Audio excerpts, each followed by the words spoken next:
But first, a no vote. Cori Bush back in St. Louis after voting against the bipartisan infrastructure bill that will bring jobs to the city. There was no way that I could say I'm going to give up my leverage on this. She defends her vote in a one-on-one with Five on Your Side. Good evening. I'm Mike Bush. And I'm Ann Allred. The Congresswoman faced questions from her district as she tried to build support for another historic spending bill from Democrats. She defended her no vote in a one-on-one with our political editor, Casey Nolan.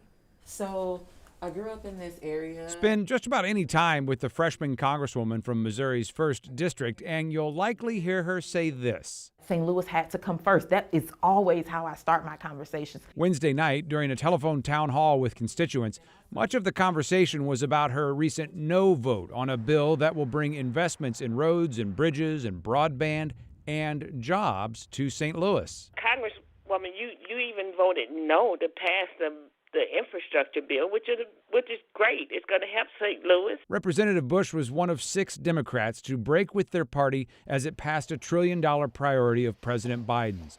But Bush says that's just half of the story because it's just half of what Democrats had originally agreed on. She's pushing for another $1.75 trillion plan known as Build Back Better that, she says, would invest in human infrastructure, universal pre-K, elder care, and an extension of the enhanced child tax credit. That extra $300 a month, that has helped so many people that have called into our office. If I would have said yes, I will go along and only support this bipartisan infrastructure package, we would have lost the leverage to keep the other bill on the table. You think not voting for it, do you feel like that leverage is real? Are you confident that the Congress is still going to take up and even pass Build Back Better? I'm confident that because of that it's still on the table. Critics of Build Back Better are attacking its historic spending on climate change, but Bush believes that, too, can make a difference in the lives of St. Louisans. Do we want our children to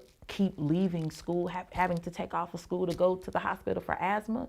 Or do we want to get control of the methane, the arsenic, the lead that's in our communities? Whether it is other moderate Democrats or whoever, they know that if it means the media is upset with me, if it messes up my name, St. Louis knows, and those moderate Democrats know that I won't stop fighting. Because for me, mediocrity is the enemy of progress. Casey Nolan, 5 on Your Side. There is no hard deadline on the Build Back Better bill, but some Democrats want to vote by Thanksgiving.